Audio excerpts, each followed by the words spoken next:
வணக்கம். ஆயிஷாவின் செய்திகளுக்காக நான் உங்கள் ஆனந்தன். மனோன்மணி சுந்தரம் யூனிவர்சிட்டியால் நடத்தப்படுகின்ற தகுதி தேர்வு, தமிழ்நாடு ஸ்டேட் எலிஜிபிலிட்டி டெஸ்ட், அந்த தேர்வில் ஓபிசி கேண்டிடேட்டுக்கு உரிமைகள் மறுக்கப்பட்டிருக்கு. இது ஹையர் எஜுகேஷன் ரிசர்வேஷனில் இருக்கிற ஒரு மிகப்பெரிய பிரச்சனையாக தான் பார்க்கப்படுது. நானும் நிறைய தேடி பார்த்துட்டேன். இதில் கிடைச்ச ஒரு விஷயந்தான் இந்த பிடிஎஃப்.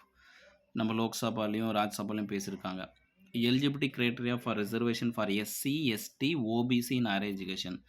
எப்போவுமே ரிசர்வேஷன் ஒரு விஷயத்தை கொடுத்தாவே SC, ST, OBC and person with disability, இந்த 4 கேட்டகரிக்கும் சரிசமமான ரிசர்வேஷன் ரிலாக்ஸேஷன் தான் கொடுப்பாங்க. இதில் பர்சன் வித் டிசபிலிட்டியை விட்டுறதோ, இல்லை எஸ்சியை விட்டுறதோ, எஸ்டியை விட்டுறதோ, ஓபிசியை விட்டுறதோ அப்படி கிடையாது. பட் மனோன்மணி சுந்தரம் யூனிவர்சிட்டி இது பெரிய மேஜர் மிஸ்டேக் பண்ணதாக தான் தெரியுது. ஓபிசின்ற ஒரு ரிசர்வேஷன் கேட்டகரியை விட்டுட்டு அந்த நோட்டிஃபிகேஷன் கொடுத்துருக்காங்க. கண்டிப்பாக இந்த உரிமையை கேட்டு வாங்கக்கூடிய அத்தனை உரிமையும் தமிழ்நாட்டில் இருக்கிற அத்தனை ப்ரொஃபஸர்ஸ்க்கும் இருக்குது, முதுகலை பட்ட ஆசிரியருக்கும் இருக்குது. வேணும்னா இந்த நியூஸை போய் நீங்கள் பாருங்கள்.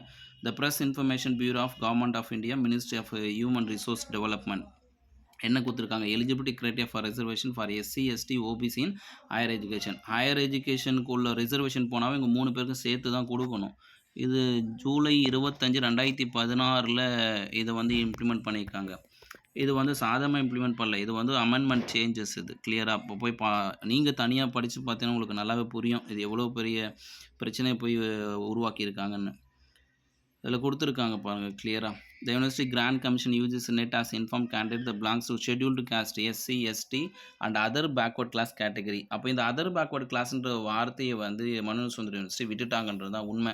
Who have secured 50% marks without round off the master degree equivalent examination for university and institution recognized UGC.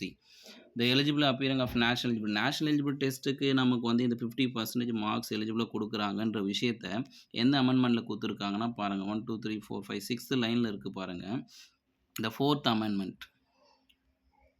amendment, the regulation 2016, the prescribe 5% relaxation minimum eligibility for the 50% marks of the candidates belongs to SC, ST, OBC. SC, ST, OBC யாராக இருந்தாலும் 55% இருந்ததுலேருந்து 5% relaxation கண்டிப்பாக கொடுக்கணுன்றது எதில் கொண்டு direct recruitment to the teaching position இந்த regulations R தான் அவைலபிள்னு சொல்லி கிளியராக கொடுத்துருக்காங்க. ஸோ இந்த விஷயம் பார்த்தீங்கன்னா இது டிக்ளேர்டாக கொடுத்துருக்காங்க. அந்த இன்ஃபர்மேஷன் யார் கொடுத்துருக்காங்கன்னா லாஸ்ட்டில் கொடுத்துருக்காங்க பாருங்கள், ஹியூமன் ரிசோர்ஸ் டிபார்ட்மெண்ட் தான். இந்த information was given by the minister of state HRD doctor Mahendranath Pandey today and written இந்த reply to the Lok Sabha question. So லோக்சபாவில் 2017 கொஷின் கேட்கும் போது அதற்கான ரிப்ளை இதை கொடுத்துருக்காரு. இந்த அமெண்ட்மெண்ட் ரிசர்வேஷன்லாம் கிளியராக இருக்குது. மேலே போய் பார்த்தீங்கன்னா in accordance with article 15(4) the constitution the central education institute the reservation admission act 2006 கொடுத்துருக்காங்க. ஸோ எல்லா இடத்துலையும் எஸ்சி, எஸ்டி, ஓபிசின்ற ஒரு பேரலான ஒரு விஷயத்தை தான் ரிசர்வேஷன் கொடுக்குறாங்களே தவிர எஸ்சி, எஸ்டிக்கு மட்டும் தனியாக கொடுத்தது கிடையாது. அதே மாதிரி இந்த பிடிஎஃப் உங்களுக்கு வேணும் அப்படின்னா நீங்கள் கூகுளுக்குள்ளே போனாவே கிடைக்கும். இது கூகுளுக்குள்ளே போயிட்டு இந்த மாதிரி டைப் பண்ணுங்கள். கூகுளில் போனீங்கன்னா ஒய் அதை இப்படியே டைப் பண்ணுங்கள். UGC why 5% relaxation for OBC. UGC ஏன் 5% ஓபிசி ரிலாக்ஸேஷன் கொடுக்குது? இந்த மாதிரி கொஷின் பண்ணிங்கன்னா அது அப்படியே டவுன் பண்ணிகிட்டே போங்க. டவுன் பண்ணிட்டே போனால் உங்களுக்கு பிஐபின்னு ஒன்று வரும், பப்ளிக் இன்ட்ரெஸ்ட் பியூரோ அப்படின்னு வரும். இந்த லிங்கை கிளிக் பண்ணால் அந்த பிடிஎஃப் உங்களுக்கு கிடச்சிடும். Eligible criteria for reservation SC, ST, OBC, higher education.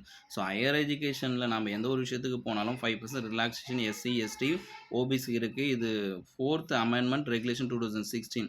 இது நீங்கள் கிளிக் பண்ணாவே உங்களுக்கு என்ன, நான் நெட்டை ஆஃப் பண்ணிக்கினாலும் வரல, அவங்களுக்கு கிளியராக இருக்கும். சரிங்களா?